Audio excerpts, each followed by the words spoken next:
Custom intelligence ہو یا preventive کے افسران ہو، کمال کی نگاہ رکھتے ہیں۔ چھالیا کے اسمگلر ہو، کپڑا ہو یا کسی بھی اشیاء کے اسمگلر ہوں، وہ ان دونوں اداروں کو مبینہ طور پر نذرانہ دیے بغیر کام نہیں کر سکتے۔ لیکن اب ان اداروں کے ساتھ ساتھ ریٹائرڈ کسٹم افسر بھی میدان میں آ گیا ہے۔ کسٹم پریونٹیو کا مبینہ طور پر بدنام زمانہ افتخار عرف بلّہ، جس کو کسٹم کا شکرا کہا جاتا تھا، کچھ ہی عرصہ قبل یہ افسر ریٹائر ہوا ہے۔ کراچی میں کوئی بھی چھالیا، کپڑے اور ڈیزل سمیت دیگر اشیاء کا اسمگلر اس کی نگاہوں سے محفوظ نہیں، اور اس نے مبینہ طور پر اپنے دور میں کروڑوں روپے کے نذرانے وصول کیے۔ لیکن عادت اتنی خراب ہوئی کہ چھٹتی نہیں ہے کافر منہ کو لگی ہوئی۔ اب ریٹائر ہونے کے بعد بھی نذرانوں کا سسٹم ختم نہیں کیا۔ ڈیزل، چھالیا اور دیگر اشیاء کے اسمگلر تو باقاعدہ افتخار بلّہ پر چادر چڑھا ہی رہے ہیں اور تعلقات سے فائدہ اٹھا رہے ہیں،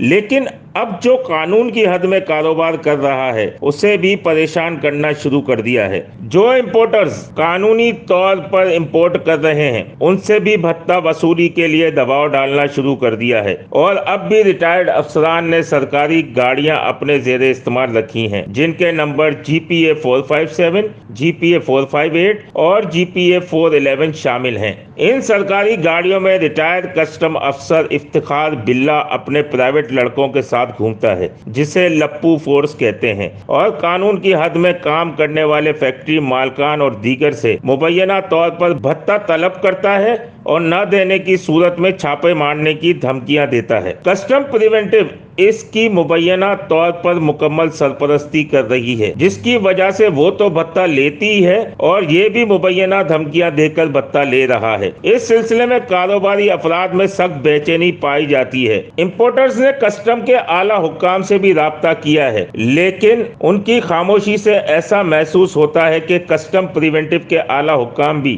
افتخار بلّہ کی غیر قانونی کارروائیوں میں مبینہ طور پر حصے دار ہیں۔ افتخار بلّہ کے ساتھ لپو فورس میں کون سے پرائیویٹ لڑکے ہیں، پریونٹیو میں کون سے افسران افتخار بلّہ کی سرپرستی کر رہے ہیں، یہ سرکاری گاڑیاں کیسے ان کے زیر استعمال ہیں، اور کون سے اسمگلر اب بھی بلّہ سے رابطے میں ہیں، جبکہ افسران پر خاموشی کیوں طاری ہے، یہ مزید انکشافات بھی متوقع ہیں۔ Sameer Qureshi, C110 news, Karachi.